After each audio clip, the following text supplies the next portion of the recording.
Shalom saudara, mari siapkan hati kita untuk memulai ibadah hari ini. Bapak, terima kasih untuk setiap berkat-Mu, untuk setiap anugerah-Mu Bapak yang Kau berikan dalam hidup kami. Bapak, kami bersyukur Bapak untuk semua Tuhan kebaikan-Mu Tuhan dalam hidup kami Bapak. Terima kasih Bapak, sebentar kami akan mulai Tuhan ibadah hari ini Bapak. Biar Kau jamah setiap kami Tuhan, satu persatu. Biar nama-Mu Tuhan dimuliakan lebih lagi Bapak. Thank you Jesus, thank you.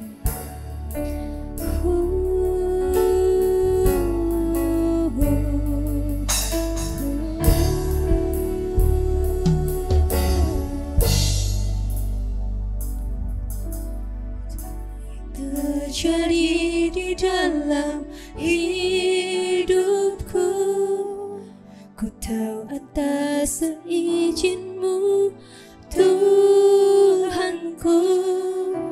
Apa yang Kau perbuat di dalam hidupku, ku terima semua sebagai anugerah-Mu. Semua yang terjadi di dalam hidupku, ku tahu atas seizin-Mu Tuhanku. Apa yang Kau perbuat di dalam hidupku, ku terima semua sebagai anugerah-Mu. Ku bersyukur Tuhan untuk semua yang ku alami. Ku bersyukur Tuhan, Kau beriku kekuatan. Ku percaya Engkau selalu besertaku, takkan tinggalkanku. Ku bersyukur Tuhan untuk semua yang ku alami. Ku bersyukur Tuhan, Kau beriku kekuatan. Ku percaya Engkau selalu besertaku, takkan tinggalkanku.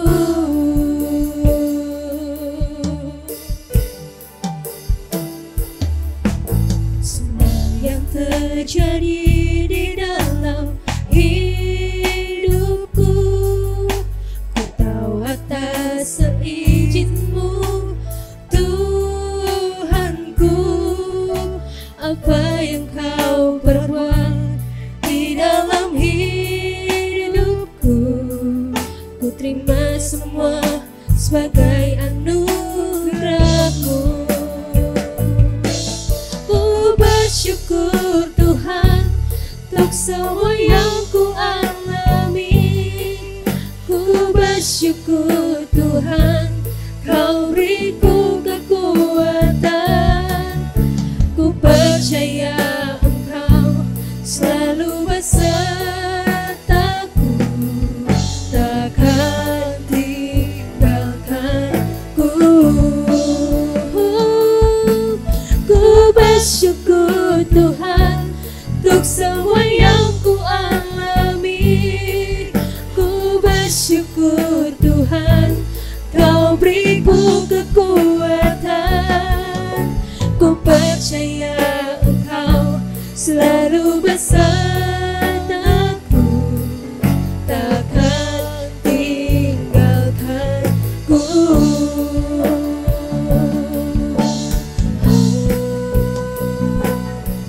Ku bersyukur Tuhan untuk semua yang ku alami.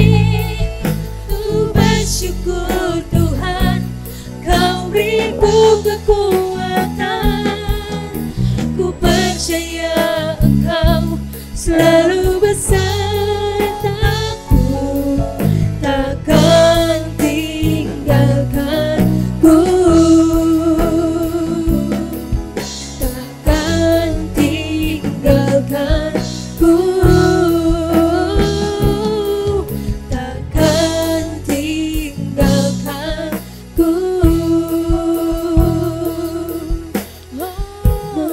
sama Tuhan. Ku bersyukur Tuhan atas anugerah-Mu Tuhan. Jesus, thank you Jesus. Kami mau menyembah-Mu Tuhan. Oh, ku puji Kau Tuhan. Jesus, beri sembah Dia Tuhan. Yesus, Kaulah yang kami tinggikan, Kau kami agungkan.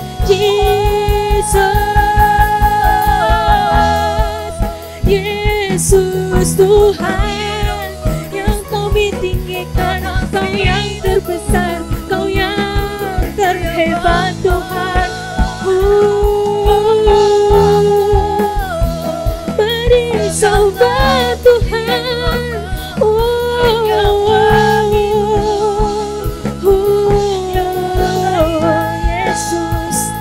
Yesus, Yesus Tuhan. Yes, thank you Jesus.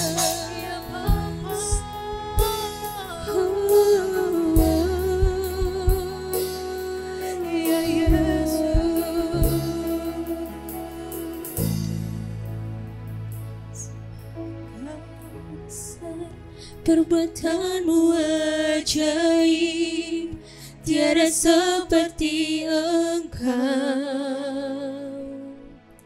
Tiada seperti Engkau, sebab Kau besar. Perbuatan-Mu ajaib, tiada seperti Engkau. Tiada seperti Engkau, sebab Kau besar. Yes. Perbuatan-Mu ajaib, tiada seperti Engkau. Tiada seperti Engkau, sebab Kau besar. Perbuatan-Mu ajaib, tiada seperti Engkau. Tiada seperti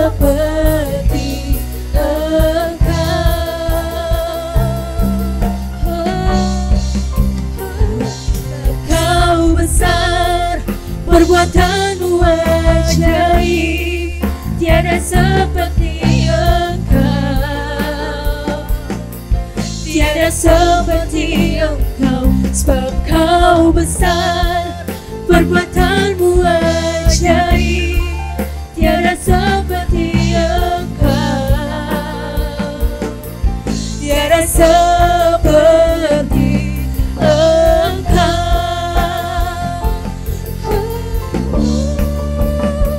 Sebab Kau besar, perbuatan-Mu ajaib, tiada seperti Engkau.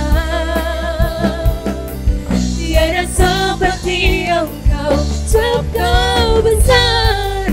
Perbuatan-Mu ajaib, tiada seperti Engkau. Tiada seperti Engkau. Tiada seperti Engkau. Tiada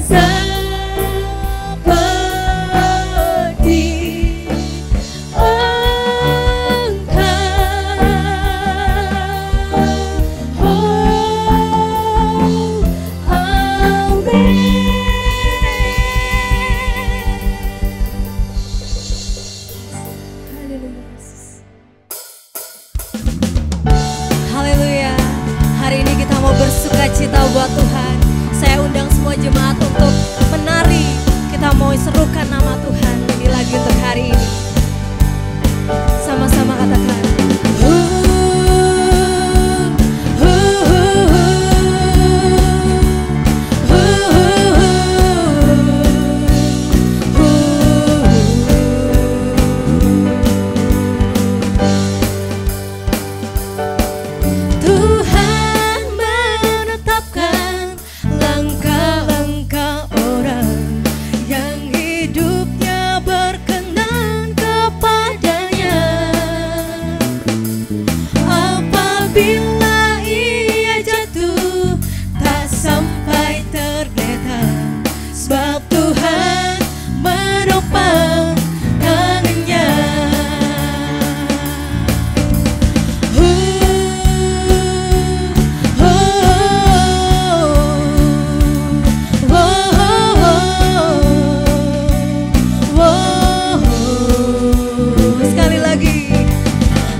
baik buat Tuhan Yesus Allah kita.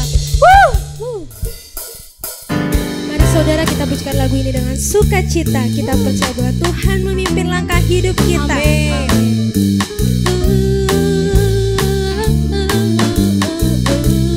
Katakan.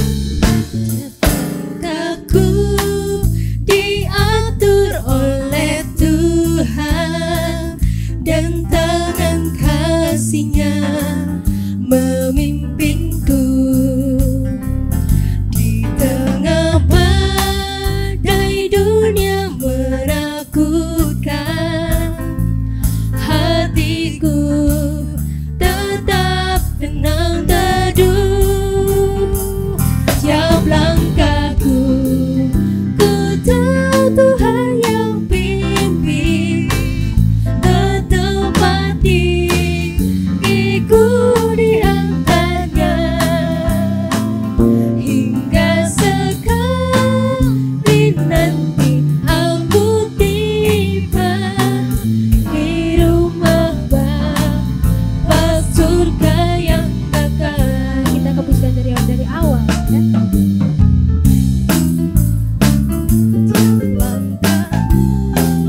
Diatur oleh Tuhan dan tangan kasih-Nya memimpinku di tengah badai dunia menakutkan.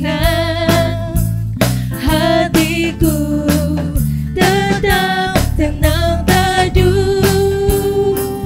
Tiap langkahku ku tahu Tuhan yang pimpin ke tempat tinggiku di antaranya. Hingga sekali nanti aku tiba di rumah Bapa surga yang bakal. Diatur oleh Tuhan dan tangan kasih-Nya memimpinku di tengah badai dunia menakutkan.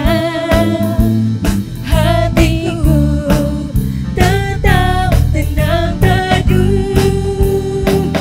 Tiap langkahku ku tahu Tuhan yang pimpin ke tempat tinggiku di antaranya.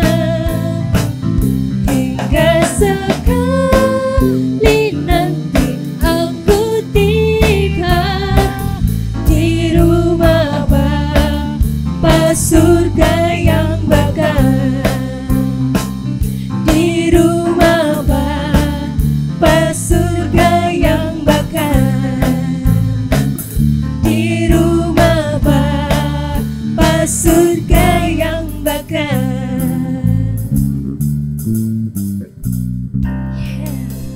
Yes, terima kasih Tuhan Yesus buat sukacita yang boleh Tuhan berikan bagi setiap kami.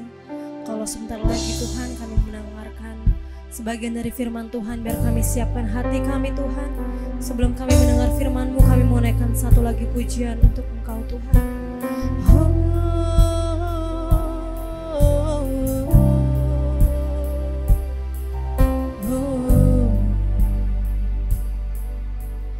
Hanya Kau tempatku berlindung, hanya Engkau laguku dan kekuatanku. Izinkanlah ku datang menyembah, membawa syukurku. Mari sama-sama kita nyatakan kembali. Hanya Kau tempatku berlindung, hanya Engkau laguku dan kekuatanku. Izinkanlah ku datang menyembah, membawa syukurku.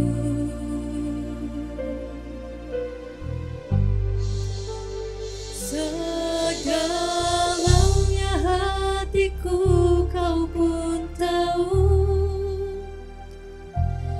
dan kasih-Mu tak jauh dalam jiwaku. Di dalam kesesakan, di dalam kemenangan, ku tahu Engkau selalu bersamaku. Oh, terima kasih Tuhan. Sama-sama kita nyatakan, hanya Kau tempatku berlindung, hanya Engkau laguku dan kekuatanku. Izinkanlah ku datang menyembah, membawa syukurku. Hanya Kau tempatku berlindung, hanya Engkau laguku dan kekuatanku. Izinkanlah ku datang menyembah, membawa syukurku. Sedalamnya hatiku tahu, dan kasih-Mu tak jauh dalam jiwaku. Di dalam kesesakan, di dalam kemenangan, ku tahu Engkau selalu bersamaku. Sedalamnya hatiku ku tahu, yes Tuhan, dan kasih-Mu tak jauh dalam jiwaku. Di dalam kesesakan, di dalam kemenangan, ku tahu Engkau selalu bersama. Lebih lagi kita nyatakan, sedalamnya hatiku Kau pun tahu, dan kasih-Mu tak jauh dalam jiwaku. Di dalam kesesakan, di dalam kemenangan, ku tahu Engkau selalu bersamaku. Sedalamnya hatiku Kau pun tahu, yes, dengan segala kerendahan hati kami datang dan Tuhan. kasih-Mu tak jauh dalam jiwaku. Di dalam kesesakan, di dalam kemenangan, ku tahu Engkau selalu. Lebih lagi kita nyatakan buat Tuhan. Sedalamnya hatiku Kau pun tahu, dan kasih-Mu tak jauh dalam jiwaku. Di dalam kesesakan, di dalam kemenangan, ku tahu Engkau selalu bersamaku. Lebih tinggi lagi kita mau nyatakan buat, oh, sedalamnya hatiku Kau pun tahu, dan kasih-Mu tak jauh dalam jiwaku. Di dalam kesesakan, di dalam kemenangan, ku tahu Engkau selalu bersama. Lebih lagi kita nyatakan buat Tuhan, sedalamnya hati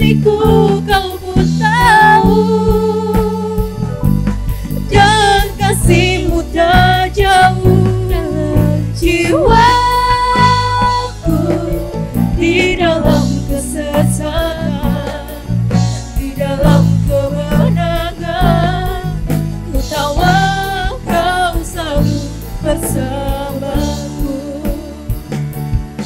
di dalam kesesakan, di dalam kemenangan. Ku tahu Engkau selalu bersamaku. Dengan iman kita nyatakan, di dalam kesesakan, di dalam kemenangan. Ku tahu Engkau selalu bersamaku. Yes Tuhan, kami percaya Tuhan gak pernah meninggalkan setiap kami. Dalam setiap langkah kehidupan kami, Engkau selalu bersama dengan kami. Kalau sebentar lagi Tuhan kami mau mendengarkan Tuhan sebagian dari firman-Mu, biar Tuhan Yesus yang mengurapi hati setiap kami, biar Tuhan yang melembutkan hati kami, supaya kami boleh Tuhan dengar-dengaran Tuhan akan kebenaran firman-Mu Tuhan. Apa yang Tuhan mau sampaikan Tuhan melalui hamba-Mu, biar Tuhan Yesus yang mengurapi hamba-Mu ini Tuhan, biar Tuhan hikmat dan kebijaksanaan daripada surga turun atas hamba-Mu ini Tuhan. Dengan hati Tuhan yang bersyukur kami siap mendengarkan firman-Mu. Di dalam nama Tuhan Yesus kami sudah berdoa dan mengucap syukur. Haleluya. Amin. Shalom jemaat Tuhan yang dikasihi oleh Tuhan Yesus Kristus. Apa kabar? Saya percaya semua kita diberkati Tuhan di rumah kita masing-masing. Hari ini khotbah saya beri judul Berani Percaya di Tengah Badai. Saudaraku, kata percaya ini itu begitu berarti sekali di hadapan Tuhan. Karena apa? Karena sejak manusia pertama diciptakan, maka mereka sudah menunjukkan tidak percaya, tidak bisa mempercayai Tuhan. Saya mau mengajak kita melihat di dalam Kejadian pasal 3 ayat 1 sampai 7. Adapun ular ialah yang paling cerdik dari segala binatang di darat yang dijadikan oleh Tuhan Allah. Ular itu berkata kepada perempuan itu, tentulah Allah berfirman, semua pohon dalam taman ini jangan kamu makan buahnya, bukan? Lalu sahut perempuan itu kepada ular itu, buah pohon-pohonan dalam taman ini boleh kami makan, tetapi tentang buah pohon yang ada di tengah-tengah taman, Allah berfirman, jangan kamu makan atau raba buah itu, nanti kamu mati. Tetapi ular itu berkata kepada perempuan itu, sekali-kali kamu tidak akan mati, tetapi Allah mengetahui bahwa pada waktu kamu memakannya, matamu akan terbuka dan kamu akan menjadi seperti Allah, tahu tentang yang baik dan yang jahat. Perempuan itu melihat bahwa buah pohon itu baik untuk dimakan dan sedap kelihatannya, lagi pula pohon itu menarik hati karena memberi pengertian. Lalu ia mengambil dari buahnya dan dimakannya dan diberikannya juga kepada suaminya yang bersama-sama dengan dia, dan suaminya pun memakannya. Maka terbukalah mata mereka berdua dan mereka tahu bahwa mereka telanjang. Lalu mereka menyamat daun pohon ara dan membuat cawat. Sampai situ. Bapak Ibu yang dikasihi Tuhan Yesus Kristus, Tuhan memberikan kepada mereka kuasa untuk menaklukkan bumi, untuk menguasai semuanya. Tetapi Tuhan memberikan satu batasan. Pohon yang di tengah taman itu jangan kau makan, jangan kau raba. Pohon pengetahuan baik dan jahat, jangan dimakan. Dan apa yang terjadi? Ternyata ular datang. Ular tahu bagaimana memanipulasi pikiran Hawa, pikiran manusia, ya. Jadi ular ngomong, pasti Tuhan ngomong gak boleh makan semua kan? Tentu saja, siapapun akan jawab, nah boleh dimakan semua. Yang gak boleh makan cuman itu. Sebenarnya itu adalah pancingan ular. Ular pengen kita menjawab itu. Boleh makan semua. Yang gak boleh makan cuman yang itu. Nah, ketika sudah masuk ke situ, ular ngomong, oh kau gak akan mati. Kau nggak akan mati, sebab Allah mengetahui, kalau kita baca di dalam ayat kelima, tetapi Allah mengetahui bahwa pada waktu kamu memakannya, matamu akan terbuka dan kamu akan menjadi seperti Allah, tahu tentang yang baik dan yang jahat. Jadi ular mulai membuat Hawa mulai mempertanyakan Tuhan. No, kamu nggak akan mati, tapi Tuhan tahu kalau kau makan, kau akan jadi seperti dia. Kau bisa tahu tentang baik dan jahat.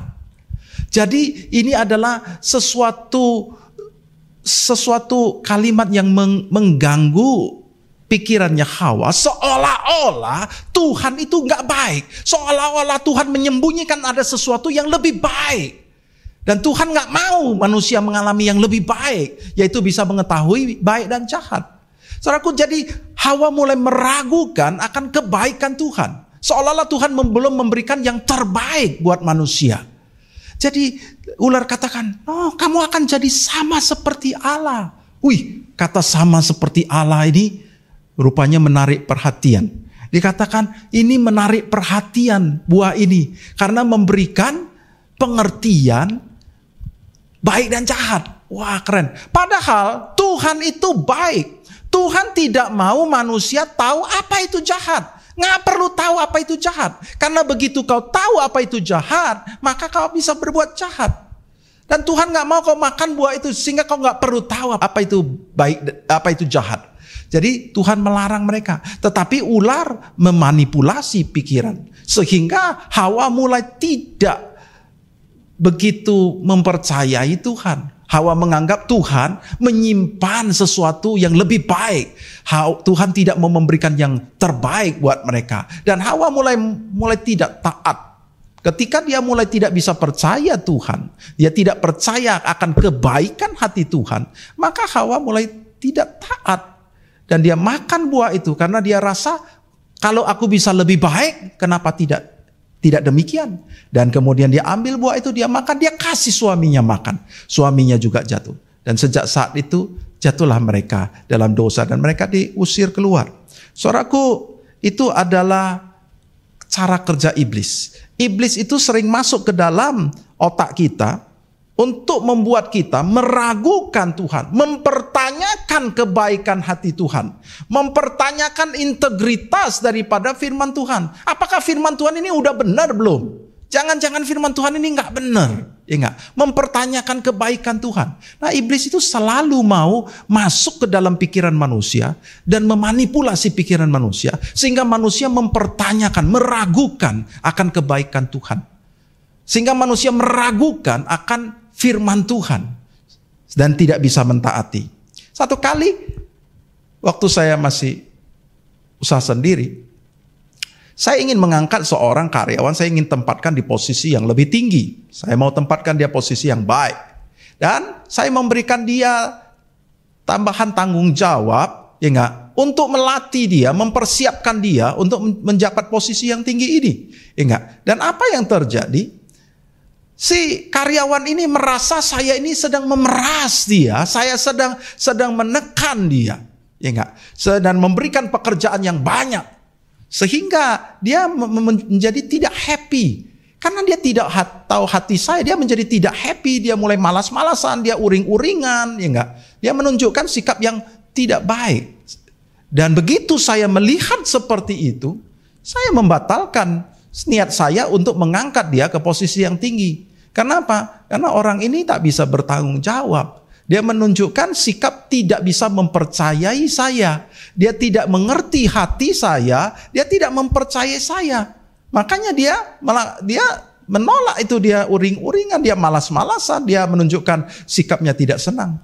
Ya enggak? Saya pilih orang lain. Saudaraku, demikian juga manusia sering begitu.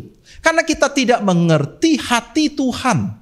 Kita tidak mengerti akan kebaikan hatinya, pribadinya, karakternya. Maka kita sering kali kita tidak bisa mempercayai dia. Karena kita tidak mengerti akan hatinya. Kita nggak bisa mempercayai. Kita meragukan kalau dia itu baik. Kita meragukan kalau dia pasti akan tolong kita.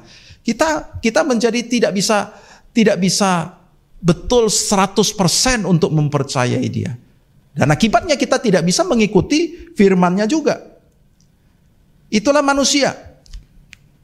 Kita sering berpikir, kita dalam pikiran kita, iblis masuk ke dalam pikiran kita, membuat kita mulai meragukan. Kita takut kalau firman Tuhan yang kita mau jalani, bagaimana kalau firman Tuhan ini ternyata tidak terjadi seperti yang dia katakan? Bagaimana kalau nanti keadaan saya itu menjadi tambah buruk? Bagaimana kalau ternyata tidak sesuai dengan apa yang aku harapkan? Dan ini tampaknya ini tidak masuk akal. Saya berpikir cara saya mungkin bisa lebih baik. Saudaraku, banyak sekali pikiran-pikiran yang masuk, yang ditanamkan oleh iblis, membuat kita meragukan. Ya enggak? Nah, dan oleh karena itu Tuhan sangat amat menghargai orang yang bisa mempercayai dia. Sebab dari zaman Adam sekalipun, manusia susah mempercayai Tuhan. Dan Tuhan sangat amat respect. Tuhan sangat menghormati orang yang berani percaya kepada dia sepenuhnya. Dia akan menyertai orang tersebut. Dia akan menunjukkan kuasanya. Dia akan menunjukkan bahwa dia layak dipercaya. Saudaraku, kalau di dalam Alkitab kita berjumpa dengan banyaklah tokoh-tokoh yang berani percaya kepada Tuhan. Kita sebut saja mau Yusuf, mau Abraham, ya mau Ishak, Yakub, ya enggak, kita bisa lihat ada Daud, ada Daniel, ada Sadak, Mesak, banyak sekali tokoh-tokoh yang berani percaya. Seperti Daniel berani masuk ke gua singa, dia tahu resikonya bakal masuk ke gua singa, tetapi dia tetap mau menyembah Tuhan Allah dia. Dia nggak takut akan mati. Dia begitu percaya kepada Tuhannya yang sanggup melindungi dia. Sadrak, Mesak, Abednego, dia tetap tidak mau menyembah patung tuannya itu. Dia nggak mau, ya nggak. Karena bagi dia nggak mungkin. Saya cuma bisa menyembah kepada Tuhan Allahku saja. Dan kalaupun harus dimasukkan ke dalam dapur api, no problem bagi dia masuk ke dalam dapur api. Bahkan dapur apinya dipanaskan 7 kali lipat, mereka tidak bergeming. Mereka tetap saja tidak mau menyembah patung tuannya itu.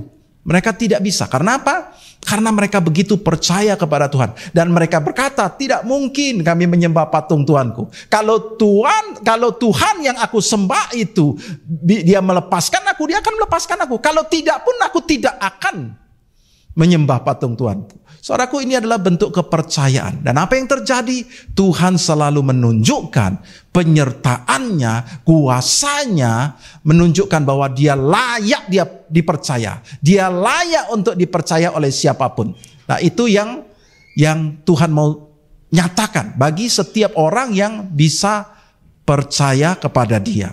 Nah, ini yang Tuhan mau berikan. Hari-hari ini Tuhan mau memberikan reward. Tuhan mau memberikan satu penghargaan kepada orang-orang yang mempercayai. Makanya di dalam setiap kali dalam kebenaran firman Tuhan itu mengandung kuasa-kuasa, mengandung mujizat-mujizat yang dijanjikan. Kalau engkau bisa percaya kepada firman Tuhan.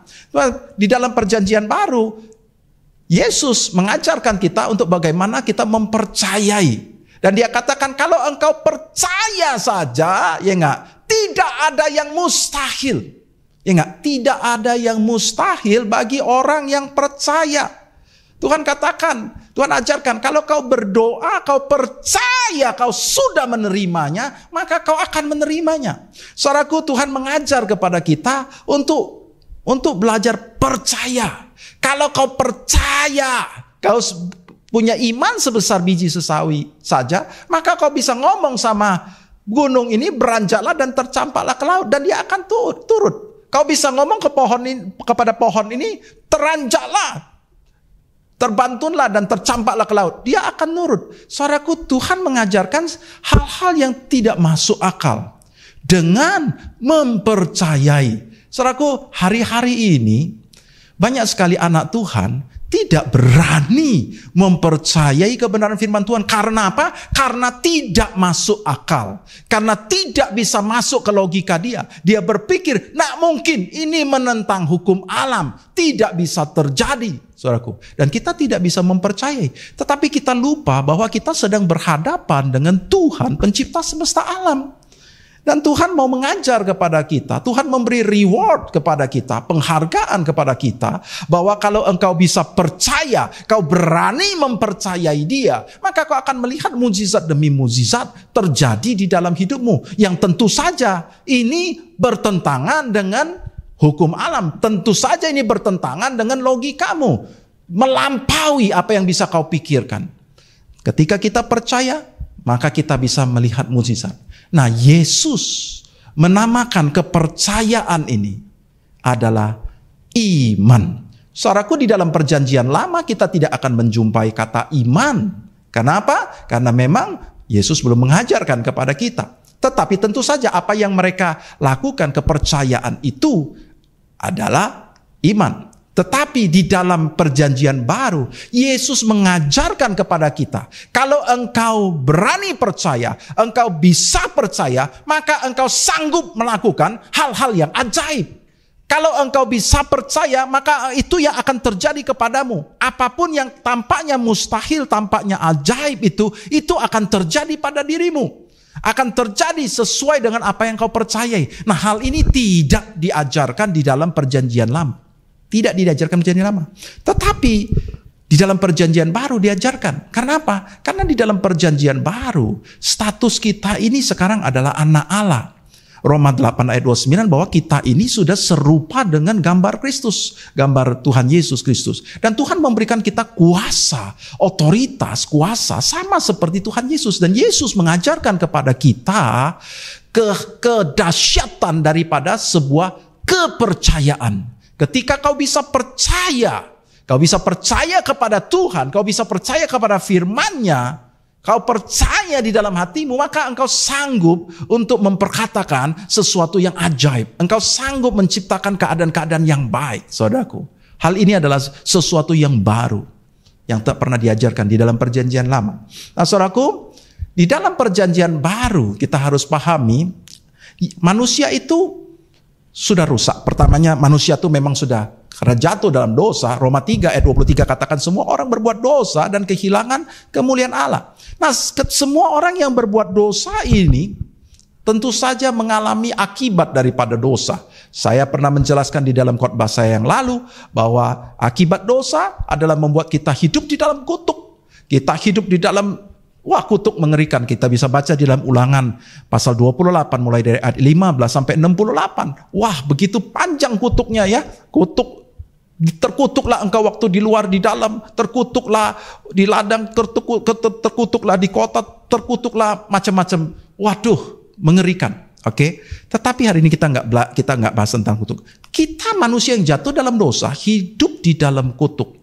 Hidup dalam sakit penyakit, dalam kemiskinan, hidup di dalam cengkeraman iblis, hidup menderita dan hidup menuju kebinasaan kekal, saudaraku. Dan Yesus datang ke dunia ini untuk menebus kita. Karena Tuhan tidak mau kita mengalami itu. Dia tidak mau kita hidup di dalam hidup yang buruk. Karena pada dasarnya Tuhan waktu dia menciptakan manusia, dia mau manusia itu hidup dalam hidup yang baik. Tapi oleh karena dosa yang dimulai dari Adam, maka manusia jatuh ke dalam hidup yang buruk, hidup yang dalam kutuk, hidup menuju kebinasaan. Yesus mau membebaskan kita, maka dia datang, dia menanggung semua dosa manusia, dan dia menanggung akibat dosa, termasuk kutuk, termasuk semua penyakit, dia tanggung semua sampai kepada kematian. Dia tanggung hukuman mati bagi kita. Dan dia turun ke kerajaan maut, dia membebaskan tawanan. Dia membebaskan kita. Sehingga kita tidak lagi masuk ke dalam hukuman kekal. Dia bangkit lagi. Dan dia memberikan kepada kita yang mati bersama-sama dia dalam baptisan, hidup yang baru. Nah, Tuhan memberikan kepada kita hidup yang baru. Itulah keselamatan yang Tuhan berikan kepada kita. Di dalam keselamatan yang Tuhan berikan kepada kita, ada keselamatan yang membuat kita terjamin tidak lagi mengalami kebinasaan kekal, tetapi mengalami hidup yang kekal dan hidup yang baru. Hidup yang baru bukan di sorga, hidup yang baru di dunia ini, hidup yang dimerdekakan dari kutuk, hidup yang dibebaskan dari dosa. Dosa kita tidak lagi diperhitungkan dan kita tidak lagi hidup berdasarkan hukum Taurat. Kalau hukum Taurat, kalau kau melakukan ini, kau akan dapat ini. Kalau kau tidak melakukan ini, kau akan kena kutuk. Saudaraku, itu adalah hukum Taurat. Untuk kita memperoleh berkat, kita melakukan sesuai dengan kemampuan kita dan kemudian kita menerima berkat kalau kita memenuhi syarat itu. Tetapi kalau kita tidak memenuhi, kita nggak dapat. Tapi kalau kita hidup dalam dosa, kita akan kena kutuk. Nah, kita dibebaskan dari Taurat itu. Kita sekarang hidup dalam hidup kasih karunia Tuhan. Tuhan memberkati kita dan memberikan kasih karunia-Nya yang sudah bebas daripada Taurat. Jadi kalau kita diberkati bukan karena engkau melakukan, tetapi Tuhan memberikan kepada kita. Semuanya Tuhan lakukan, Tuhan berikan kepada kita. Dan kalau engkau jatuh dalam dosa, engkau ternyata wah engkau berusaha untuk hidup kudus tapi jatuh. Maka Tuhan menghapus, Tuhan tidak memperhitungkan lagi pelanggaran kita. Sehingga kita tidak kena kutuk. Saudaraku, hidup yang baru adalah hidup yang merdeka dari Taurat, merdeka dari kutuk, merdeka dari cengkraman iblis, merdeka. Kenapa kita bisa merdeka dari cengkraman iblis? Karena kita sekarang adalah warga kerajaan sorga, bukan warga kerajaan dunia. Tuhan bebaskan kita, sehingga kita tidak lagi dicengkram oleh penguasa dunia. Siapakah penguasa dunia? Iblis, penguasa dunia. Dan Tuhan melepaskan kita dari cengkraman iblis.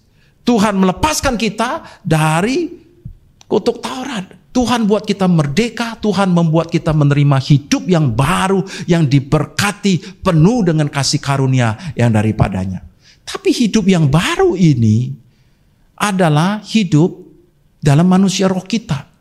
Manusia roh kita ini hidup baru, ya, lahir baru, dan menjadi anak Allah. Dan Tuhan mengaruniakan semua hidup berkat yang terbaik itu kepada manusia roh kita, yaitu di dalam kerajaannya. Dan kita bisa mengambilnya, kita bisa mengambil semua berkat itu yang diberikan kepada kita, dan mengalirkannya kepada manusia jasmani kita, ke dalam dunia natural kita.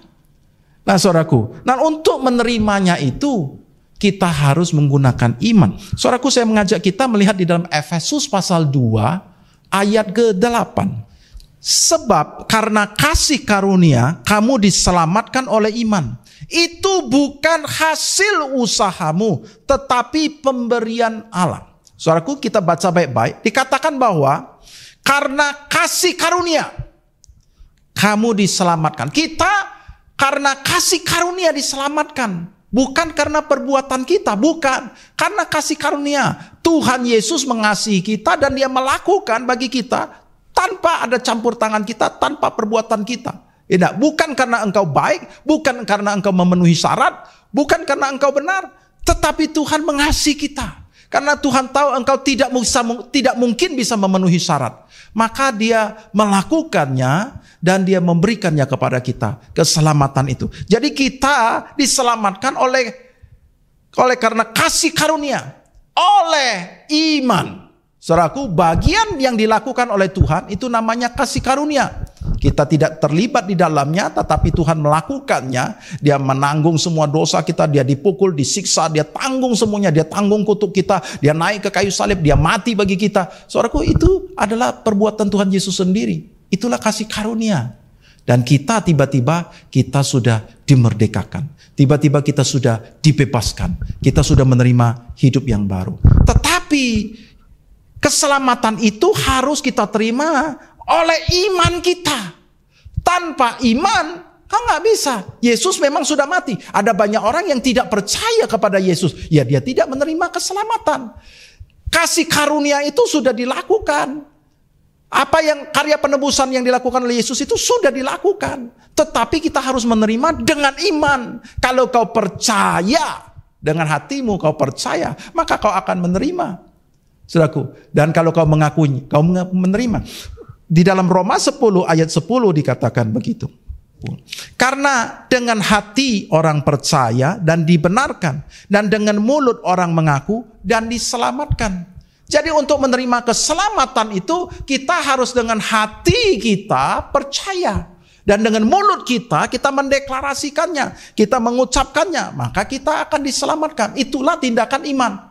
Iman itu adalah dari hati kita percaya dan kita memperkatakannya. Itu adalah tindakan iman, saudaraku. Tanpa tindakan iman, kita tidak bisa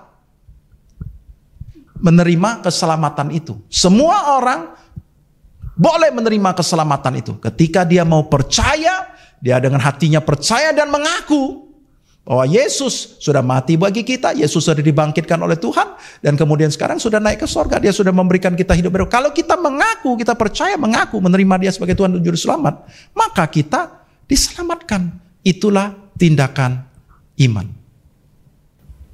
Nah, keselamatan yang Tuhan Yesus berikan ini bukan hanya selamat bahwa kita akan masuk ke dalam sorga. Bukan itu saja. Tetapi keselamatan itu mengandung satu paket, saudaraku. Satu paket keselamatan di mana di situ ada pemulihan, ada kebebasan daripada kutuk kita tidak lagi dikenakan kutuk Taurat. Kita dibebaskan dari kutuk, dibebaskan dari sakit penyakit, dibebaskan dari kemiskinan, dibebaskan dari cengkeraman iblis. Kita menerima paket keselamatan. Jadi ini bukan hanya berbicara kita masuk surga, tetapi menerima hidup yang baru di bumi ini, saudaraku. Dan Tuhan ingin kita mengalami semuanya. Tuhan mau kita tidak lagi menjalani hidup yang buruk oleh akibat dosa. Makanya dia bebaskan kita dari dosa. Di bumi ini kita dibebaskan. Ketika kita percaya menerima dia sebagai Tuhan dan Juru Selamat pribadi, maka kita dibebaskan dari kuasa dosa, kita dibebaskan dari kutuk, kita dibebaskan dari cengkeraman iblis. Kita hidup dalam hidup yang baru, hidup yang diberkati oleh Tuhan, hidup dalam kasih karunia. Semua berkat itu Tuhan berikan ke dalam manusia roh kita, dan kita menerimanya dengan iman kita. Nah, saudaraku, untuk bisa menerima semua berkat itu, tadi kita sudah belajar, harus dengan iman. Termasuk kita menerima berkat kesembuhan.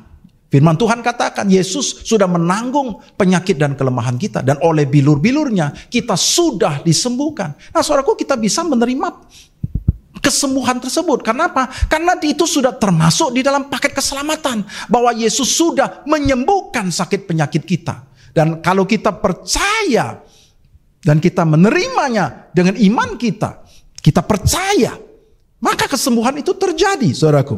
Nah, itu yang harus kita ini. Tetapi seringkali kita tidak percaya. Kalau kita tidak bisa memiliki iman untuk mengambilnya, maka kita tidak bisa, saudaraku. Kita tidak bisa punya pemahaman, pengetahuan bahwa Yesus sudah mati, Pak Yesus. Itu pengetahuan, saudaraku. Pengetahuan itu tidak bisa untuk mengambil semua berkat yang daripada Tuhan. Nah, semuanya harus iman, kepercayaan. Saudaraku, pengetahuan ini letaknya adalah di dalam pikiran kita, di dalam otak kita, logika kita, ya enggak? Tetapi kepercayaan itu letaknya di dalam hati kita, saudaraku. Saudaraku, ini berbeda, saudaraku. Pengetahuan dengan kepercayaan berbeda. Seringkali kita ingin menerima berkat Tuhan, anugerah Tuhan itu dengan logika kita. Nggak bisa, saudaraku. Kita nggak bisa menerima semua berkat kerajaannya itu dengan pikiran, tetapi dengan hati. Dengan hatilah orang percaya dan dibenarkan. Dengan mulut dia mengaku dan diselamatkan. Jadi dengan hati kau percaya dan kau mengakuinya, kau mengambilnya, kau menerimanya, kau memperkatakannya, maka kau menerima apa yang dilakukan oleh Yesus itu. Kau menerima apa yang sudah diberikan kepadamu, saudaraku. Di dalam kerajaan Allah, yang mata uang yang berlaku adalah iman. Iman adalah satu-satunya mata uang yang berlaku untuk kau mengambil segala sesuatu yang sudah Tuhan sediakan. Seperti kalau kita di food court, saudaraku, ada food court yang harus kita beli kupon. Ya, kalau kita beli kuponnya dulu, saya mau belanja Adi, nanti beli makanan, saya beli dulu kuponnya. Dan kemudian saya tukar di counter-counter tersebut. Counter-counter tersebut tidak mengenali uang kita. Dia tidak mau terima uang. Dia hanya mau terima kupon, saudaraku. Karena di counter tersebut mereka hanya terima kupon. Nah, demikian juga kita untuk mengambil semua berkat anugerah yang sudah Tuhan siapkan bagi kita, kita perlu pakai iman menukarnya, mengambilnya. Tanpa iman, kau tidak bisa mengambil apapun. Nah, banyak sekali anak Tuhan, dia berdoa, anak Tuhan yang betul-betul sungguh cinta Tuhan, dia betul-betul mau percaya kepada Tuhan, tapi dia tidak mengerti bahwa dia harus pakai iman untuk mengambilnya. Dia harus mempercayai dengan hati, bukan dengan pikiran, saudaraku. Ketika dia mempercayai dengan hati, maka iblis akan menipu di pikiran, saudaraku. Iblis menipunya di mana? Di pikiran. Dia membuat pikiran kita mulai meragukan, mulai mempertanyakan, sehingga kemudian menjadi tidak percaya. Hati kita menjadi tidak percaya. Ketika hati kita ragu, hati kita mulai tidak percaya, itu tandanya iman kita rontok, saudaraku, dan kita tidak akan menerima. Saudaraku, Tuhan sangat amat menghargai kepercayaan kepada Dia, saudaraku. Hari ini kita mau belajar supaya kita mau percaya kepada Tuhan. Iblis selalu mau masuk ke dalam pikiran kita untuk membuat kita meragukan kebaikan Tuhan, meragukan hati Tuhan, dan membuat kita tidak bisa percaya kepada firman Tuhan. Kita mulai mempertanyakan, otak kita banyak memikirkan, ya enggak? Kita akan mulai memikirkan bagaimana kalau nanti aku tidak sembuh, bagaimana barangkali ini memang sudah kehendak Tuhan supaya aku tidak sembuh, ya enggak? Ini barangkali Tuhan sedang menghukum aku karena hidupku salah, aku melakukan kesalahan, ya enggak? Ini adalah kehendak Tuhan, saudaraku. Saudaraku, banyak sekali pikiran-pikiran yang membuat kita ragu kepada hati Tuhan. Saudaraku, bagaimana Tuhan bisa punya hati tidak mau kita sembuh? Dia sudah datang ke dunia ini, dia sudah menanggung penyakit kita dengan dipukulin, disiksa, dicambuk, rupanya pun sudah tidak seperti manusia supaya kita sembuh. Bagaimana kita bisa punya pikiran bahwa Tuhan tidak mau kita sembuh? Itu pikiran yang salah datang daripada iblis. Ingatlah baik-baik, ketika kita ada pikiran-pikiran yang negatif, itu pasti datang daripada iblis. Iblis mau membuat kita berpikir bahwa Tuhan mau kita tidak sembuh, Tuhan sedang menghukum kita. Padahal Roma 8 ayat 1 katakan, di dalam Tuhan itu tidak ada lagi penghukuman. Nggak ada penghukuman lagi buat setiap mereka yang ada di dalam Kristus. Nggak ada. Jadi kalau kita berpikir bahwa ini pasti hukuman Tuhan, ini Tuhan sedang menghajar aku, itu iblis yang menipu kita.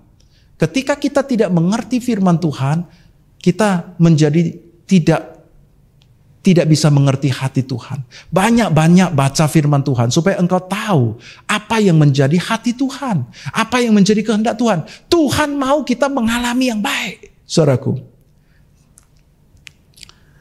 Tetapi iblis selalu membuat tipuan-tipuan, membuat kita menjadi takut. Kita takut firman Tuhan gak jadi. Kita meragukan integritas firman Tuhan itu. Seolah firman Tuhan itu bisa bohong, saudaraku. Itu dari iblis. Kalau engkau berpikir bahwa firman Tuhan ini bisa tidak terjadi, dia bisa bohong, itu dari iblis.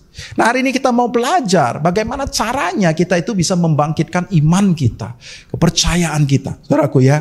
Saudaraku, kita apa yang harus kita lakukan? Ya enggak? Supaya kita punya iman, ya enggak? Yang pertama, kita harus mengerti hati Tuhan. Yang kita harus mempercayai hatinya, pribadi Tuhan, saudaraku. Saudaraku, coba kita baca di dalam Yohanes pasal 10 ayat 10. Pencuri datang hanya untuk mencuri dan membunuh dan membinasakan.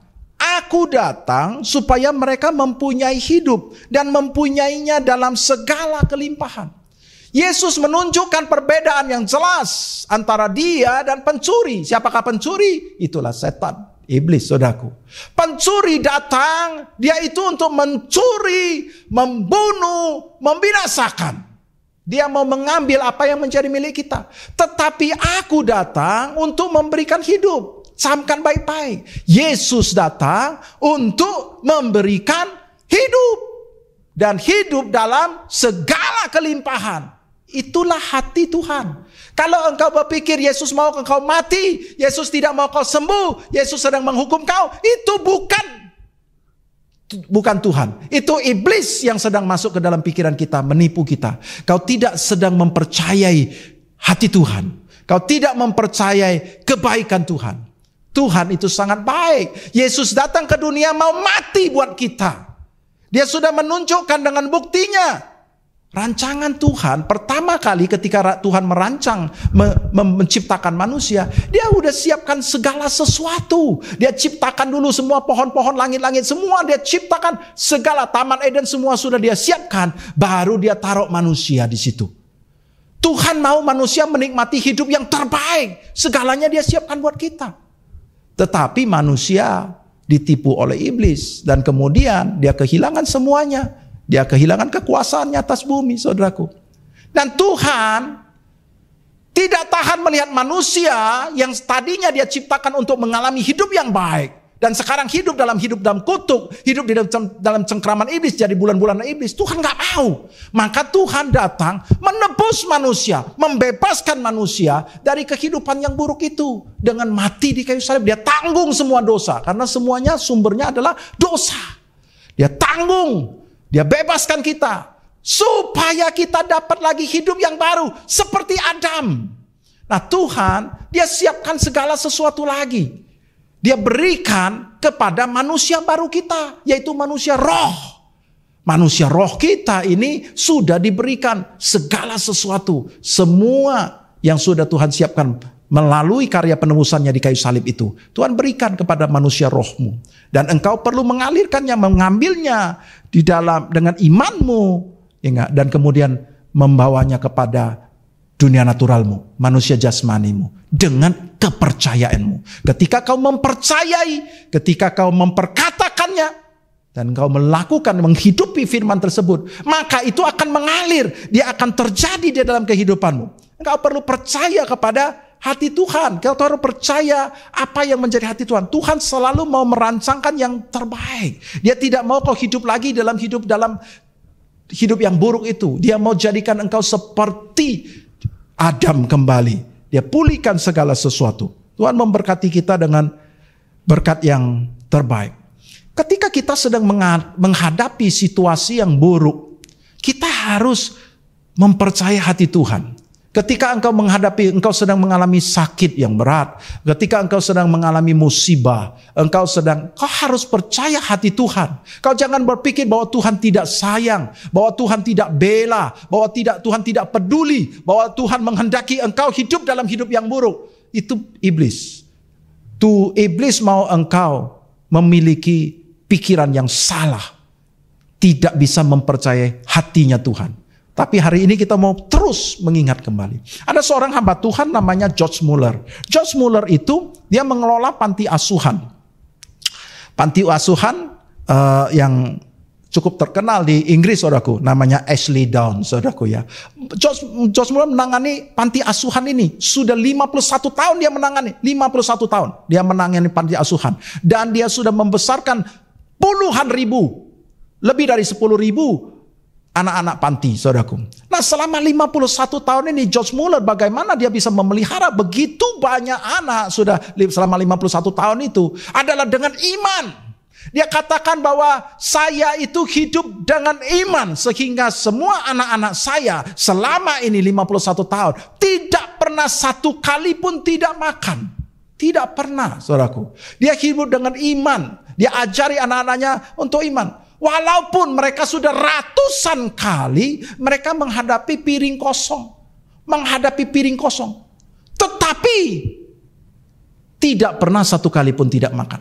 Salah satu contohnya adalah satu kali ketika mereka menghadapi piring kosong lagi. Ya enggak ya, piring makan mereka kosong. Wah, ini ada begitu banyak orang. Nah, saudaraku, anak-anak itu disuruh oleh George Muller untuk mengucap syukur. Terima kasih Tuhan untuk penyediaanmu untuk makan pagi kami pada hari ini. Kami bersyukur dan kami tahu engkau menyediakan bagi kami. Kami menerimanya dengan penuh ucapan syukur. Amin. Saudaraku, apa yang terjadi ketika mereka selesai berdoa, maka tiba-tiba pintu diketok. Tukang roti datang membawa begitu banyak roti. Tukang roti berkata bahwa jam 2 pagi tadi Tuhan membangunkan dia dan menyuruh dia untuk membuat roti untuk panti asuhan ini. Maka dia membuatlah begitu banyak roti dan dia membawa ke sini. Begitu roti sudah selesai, tukang rotinya pergi. Tiba-tiba pintu diketok lagi. Ternyata tukang susu datang. Tukang susu rupanya mobilnya mogok di depan panti asuhan. Mobilnya mogok dan dia tidak bisa betulin. Dan akibatnya apa? Susu-susu itu diberikan kepada anak-anak panti, saudaraku.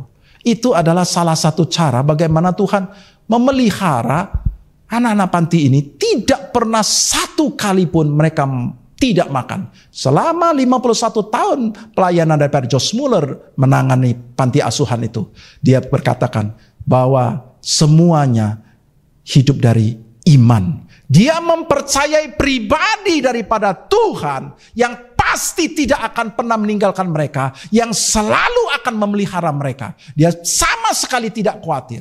Dan selama 51 tahun Tuhan tidak pernah mengecewakan. Tuhan sangat menghargai orang yang bisa mempercayai pribadinya. Ketika Abraham mendapatkan janji Tuhan, Abraham mempercayai Tuhan. Dia tidak pernah tidak percaya kepada Tuhan. Dia menguatkan kepercayaannya. Bahkan ketika dia sudah dapat anak itu, setelah sekian puluh tahun, 25 tahun, kemudian dia dapat anaknya, setelah anaknya bertumbuh agak besar, Tuhan minta dipersembahkan sebagai korban. Maka dia tanpa berpikir lagi, dia bawa anaknya naik ke Gunung Moria dan dia ambil pisau, dia memotong anaknya, dia membunuh anaknya. Karena apa? Karena firman Tuhan katakan Abraham percaya bahwa Tuhan sanggup membangkitkan anaknya. Saudaraku, Abraham begitu percaya. Dia percaya pribadinya Tuhan. Kalau Tuhan sudah janji, tidak mungkin Tuhan akan ambil. Kalau Tuhan meminta persembahan, ya aku persembahkan dan aku percaya Tuhan akan membangkitkan. Itulah kepercayaan. Itulah iman. Dan Tuhan sangat menghargai Abraham. Tuhan katakan, karena engkau tidak sungkan-sungkan berbuat begini, kau tidak segan-segan mempersembahkan anakmu, maka aku bersumpah demi diriku sendiri, aku akan memberkati engkau dan seluruh keturunanmu. Saudaraku, itu adalah janji Tuhan. Karena apa? Dia sangat amat menghormati, menghargai orang yang mau percaya kepada dia, yang berani percaya kepada dia. Saudaraku, pertama kita harus percaya kepada pribadinya, kita harus mengerti hatinya. Yang kedua, kita perlu percaya kepada firman-Nya. Apapun yang dikatakan oleh firman-Nya, kita harus percaya. Dan firman inilah yang membuat kita bisa memiliki iman.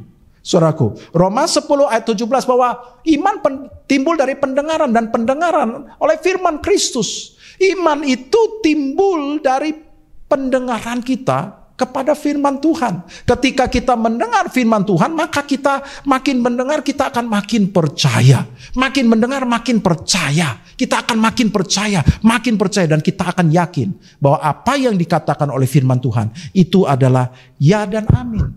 Saudaraku, di dalam Roma pasal 3 ayat 4 bunyinya demikian. Sekali-kali tidak. Sebaliknya Allah adalah benar dan semua manusia pembohong. Seperti ada tertulis, supaya engkau ternyata benar dalam segala firman-Mu dan menang jika engkau dihakimi. Saudaraku, Tuhan itu selalu benar dan Dia benar dalam segala firman-Nya. Satu kali ketika kita menguji Dia, kita menantang Dia, Tuhan mana Tuhan? Dia akan membuktikan bahwa Dia benar, bahwa firman-Nya sudah benar. Saudaraku, Dia akan membuktikan bahwa Dia benar, saudaraku. Firman Tuhan itu selalu benar adanya. Walaupun itu tampaknya tidak cocok dengan keadaan kita. Walaupun tampaknya yang benar adalah fakta keadaan kita ini. Saya mau kasih tahu, firman Tuhan itu adalah benar. Ketika kau mempercayainya, maka justru keadaan kita yang akan berubah mengikuti firman Tuhan. Karena firman Tuhan itu mencipta. Ibrani 11 ayat 3 katakan demikian.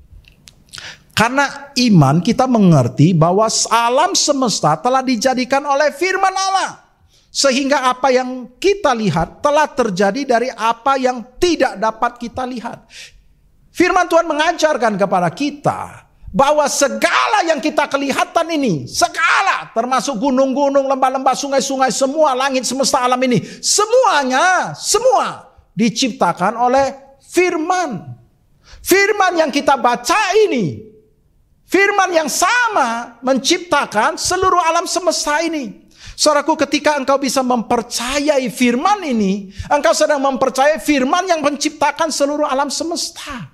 Dia sanggup menjadikan apapun dari yang tidak ada menjadi ada. Apapun yang hari ini engkau tidak lihat, memang kau tidak lihat sekarang, tapi itu akan tercipta ketika engkau mempercayainya. Dan Tuhan sangat menghormati, menghargai orang yang bisa mempercayai firman-Nya. Tuhan katakan ini bukan tulisan. Yesus katakan di dalam Yohanes 6 ayat 63, rohlah yang memberi hidup, daging sama sekali tidak berguna. Perkataan-perkataan yang kukatakan kepadamu adalah roh yang hidup. Saudaraku, firman Tuhan adalah roh dan hidup.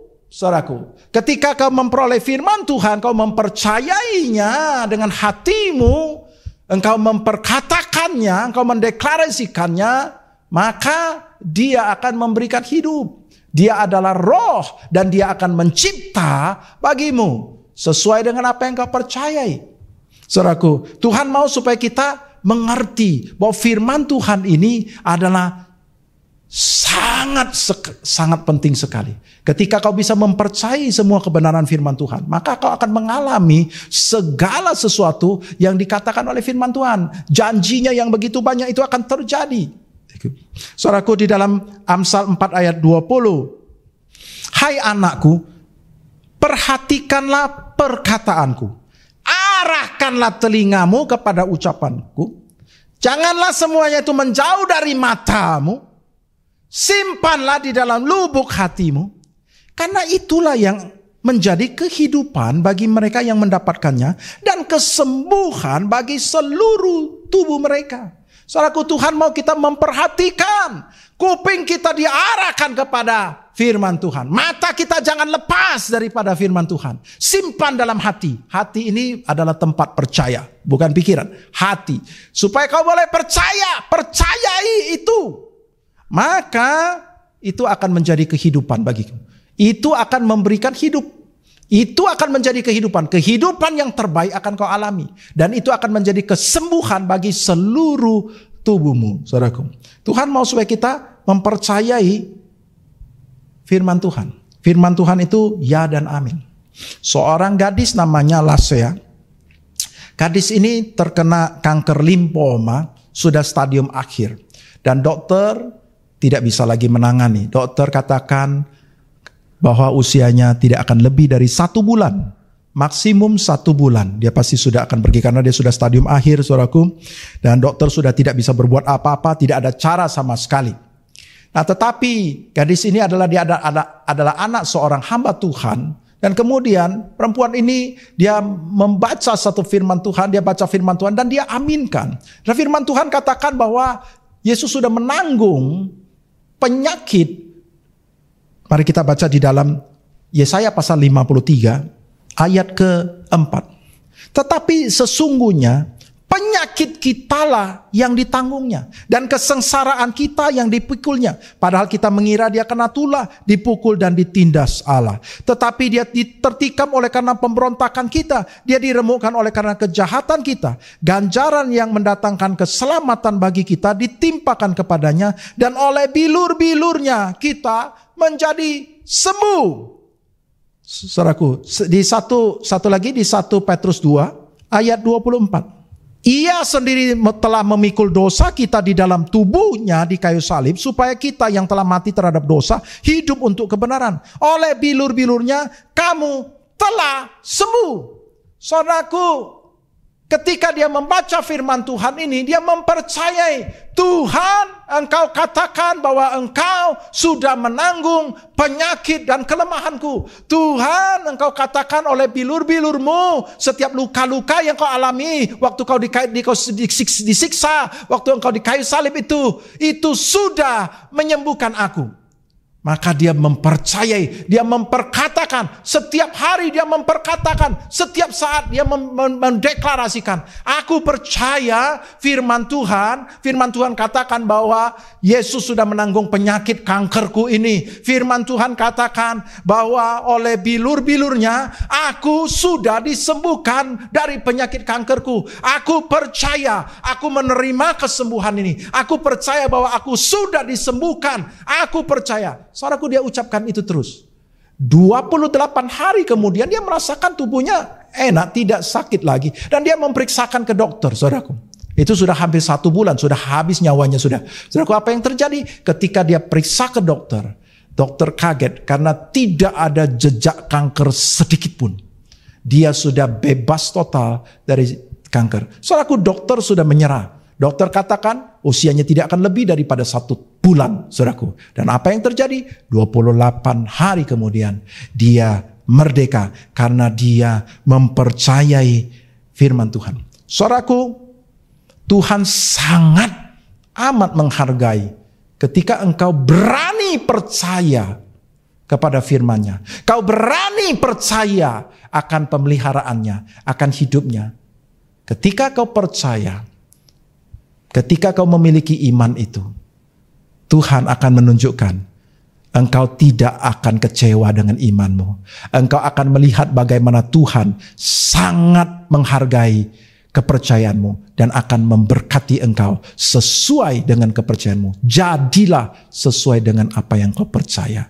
Engkau akan mengalami semua berkat kerajaan yang terbaik yang sudah Tuhan siapkan bagimu. Mari kita bersatu dalam doa. Bapa kami di sorga, kami mengucap syukur Tuhan Yesus. Hari ini kau mengajar kami untuk kami belajar percaya, untuk kami berani mempercayai engkau, mempercayai pribadimu. Ajar kami Bapa untuk kami tidak meragukan kasih-Mu, tidak meragukan hati-Mu Bapa. Ajar kami untuk kami mengerti bahwa engkau selalu mau kami mengalami hal yang terbaik Tuhan. Itulah yang menjadi rancangan yang terbaik ketika engkau menciptakan kami Tuhan. Demikian juga ketika engkau memberikan kami hidup baru, engkau mau kami mengalami hari yang baik itu Tuhan Yesus. Tuhan, semua pemikiran negatif bahwa Tuhan mau kami tidak sembuh, bahwa ini adalah hukuman, bahwa semua hal negatif itu adalah dari setan Tuhan. Ajar kami untuk kami terus menyadari Tuhan Yesus bahwa engkau tidak pernah punya rancangan yang buruk Tuhan. Ajar kami untuk kami tidak lagi meragukan akan kasih-Mu Tuhan,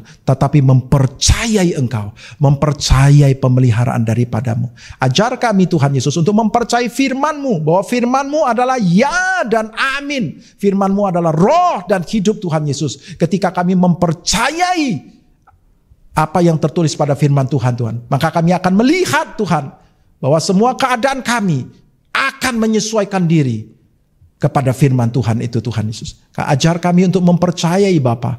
Bahkan pada saat kami belum melihat terjadi perubahan, ajar kami untuk tetap mempercayai sampai kami melihat firman itu digenapi Tuhan Yesus. Terima kasih Tuhan, kami belajar, kami mengerti Bapa, bahwa firman-Mu selalu ya dan amin Tuhan. Kami mau mengarahkan telinga kami kepada firman-Mu. Mata kami mau terus memandang kepada firman-Mu Tuhan Yesus. Dan biarlah itu boleh kami simpan dalam hati kami. Kami renungkan dan kami percayai Tuhan. Kami perkatakan terus Tuhan Yesus. Dan biarlah itu boleh menjadi kehidupan bagi kami. Dan menyembuhkan seluruh tubuh kami. Terima kasih Tuhan, hamba selesai berbicara, tapi hamba tahu Roh-Mu yang kudus akan terus menolong setiap kami untuk mengalami setiap janji-Mu. Tolong kami untuk kami boleh berani percaya segenap hati kami kepada Engkau dan firman-Mu. Dalam nama Tuhan Yesus kami ucap syukur dan berdoa. Amin. Jemaat Tuhan, kita akan masuk dalam perjamuan kudus. Silakan persiapkan roti dan anggur kita.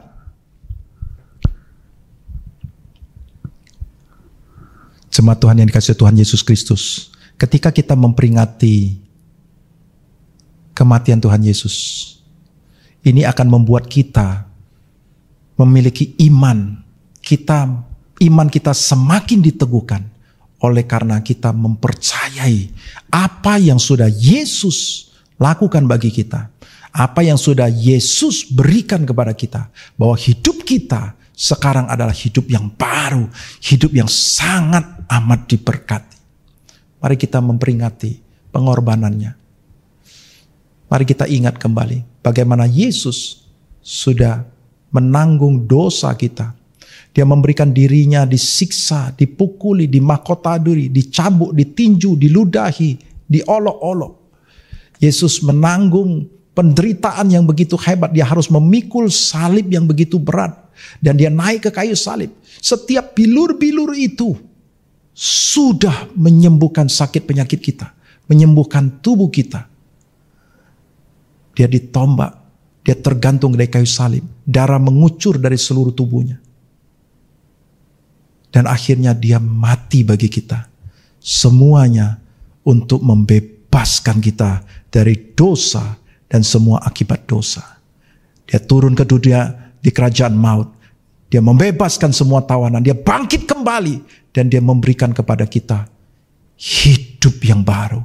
Hidup yang merdeka sepenuhnya. Hidup yang diberkati, yang tidak lagi dikuasai oleh dosa, tidak lagi dikuasai oleh kutuk, tidak lagi dikuasai oleh iblis, tetapi hidup yang merdeka, hidup dengan penuh kasih karunia. Bapak Ibu yang dikasihi oleh Tuhan Yesus Kristus, di Di depan kita ada roti dan anggur, kiranya memberkati menjadi tubuh dan darah Kristus. Biarlah kita merenung, kita memperingati apa yang sudah Yesus lakukan. Kita bersyukur atasnya.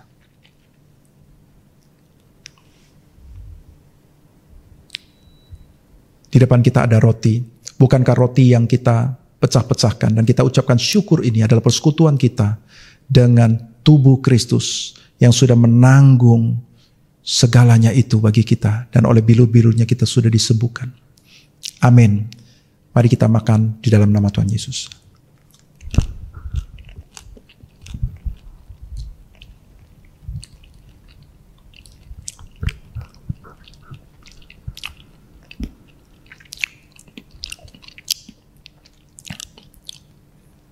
Terima kasih juga Tuhan untuk darah-Mu yang tercurah bagi kami, yang telah menyucikan kami dari dosa, telah membeli hidup kami, dan memberikan kami hidup yang baru.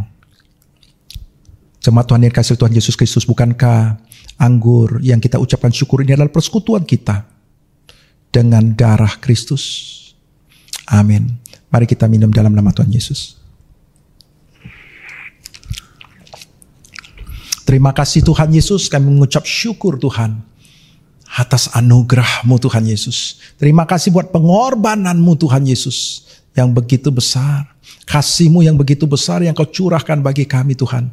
Yang telah menebus kami Tuhan dari hidup yang rusak ini Tuhan Yesus. Dan memberikan kepada kami hidup yang baru Tuhan. Kami bersyukur Tuhan Yesus. Biarlah Bapa kami boleh menghormati pengorbanan-Mu Bapa. Dengan cara kami mau hidup sebagaimana Kau inginkan kami hidup. Terima kasih Tuhan Yesus. Terpujilah nama-Mu selama-lamanya sampai selama-lamanya. Dalam nama Tuhan Yesus kami mengucap syukur dan berdoa. Haleluya. Amin. Kita akan akhiri ibadah kita pada hari ini. Mari kita persiapkan hati kita untuk menerima berkat daripada Tuhan. Jemaat Tuhan yang dikasihi Tuhan Yesus Kristus, mari kita angkat kedua tangan kita, arahkan hati dan pikiran kepada Tuhan Yesus, siap menerima berkat yang daripadanya. Jemaat Tuhan yang dikasihi Tuhan Yesus Kristus, terimalah berkat damai sejahtera dari Allah Bapa, kasih sayang yang berlimpah-limpah di dalam Anak yang tunggal Tuhan kita Yesus Kristus, dan persekutuan yang manis dengan Roh Kudus akan selalu menyertai, membimbing, mengajar, meneguhkan firman-Nya dalam kehidupanmu, akan memberi engkau kuasa dan memberkati engkau mulai dari saat ini sampai Tuhan Yesus datang menjemput kita, bahkan sampai selama-lamanya. Kita yang percaya bersama saya katakan, amin. Selamat hari Minggu, Tuhan Yesus memberkati.